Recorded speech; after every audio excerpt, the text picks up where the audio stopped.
One of the most impactful ways to transition from one song to the next, especially in an open format, quick mixing style, would have to be dropping on the one. Now this could be a little difficult if you're used to longer blends, maybe 8 to 16 bars, but in this video I'll go over 3 tips to help you learn how to drop in on the one. Now first, let's start with the classic drop in on the one technique. So here on deck 1, I have a song with a cue point saved on that first beat, and then on this deck I'll have a song that I'll blend into. So let's start on this side. Now I want to make sure that I have that cue point ready to go.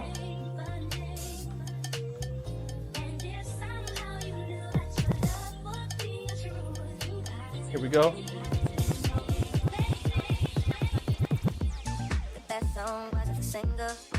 So with that technique, I went ahead with about 1 bar left, engage an effect like an echo or a reverb, cut the low on this side, and then make sure I have the timing to drop in that song on this deck right on the one.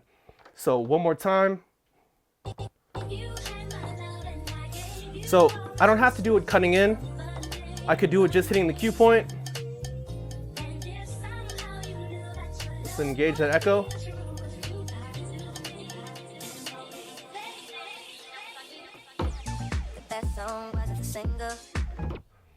So one thing you really want to make sure that you have down is the timing of hitting this right when it hits that first beat of the next bar, and also taking out the track you're transitioning out of right before it hits that one so it doesn't clash.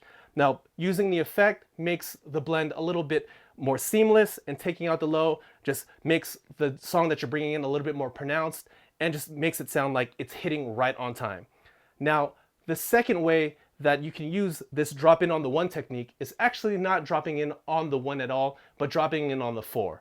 Now, in this example, the first example, I had that cue point right at the beginning of that first bar, but I also have a cue point saved at the 4th beat of the bar previous to that. So again, here's that cue point on the one,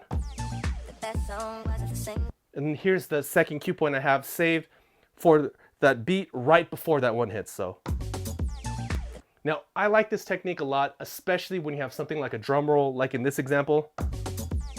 It just kind of makes it seem a little bit more seamless and blends a little bit more tightly. So let's go ahead and start this track over again. And I'll use the same technique, but this time I'll drop in on the 4.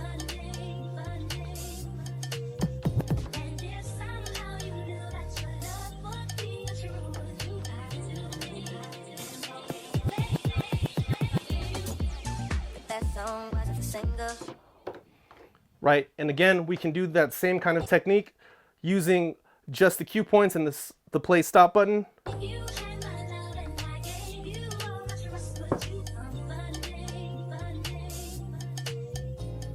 Let's engage that echo.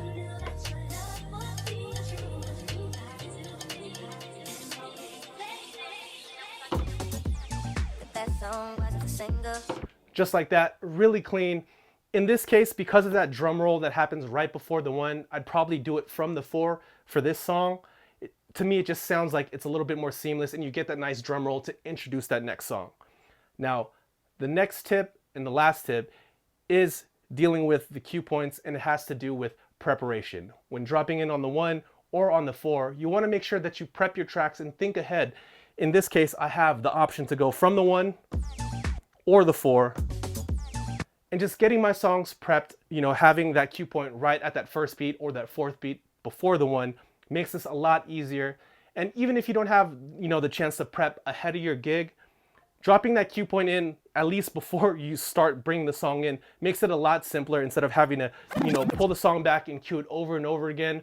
Having that cue point saved makes this process a lot easier, especially for beginner DJs. And much like everything else in DJing, having that preparation done makes it more likely that you'll use this technique when you play out. Well, that's it for this video. I hope you enjoyed it, and I hope you found it useful. If you did, please be sure to give this video a thumbs up. And if you aren't already, please be sure to subscribe to this channel down below. And of course, if you're looking for more DJ related content, be sure to click on one of the videos right here, and I'll catch you guys in the next one.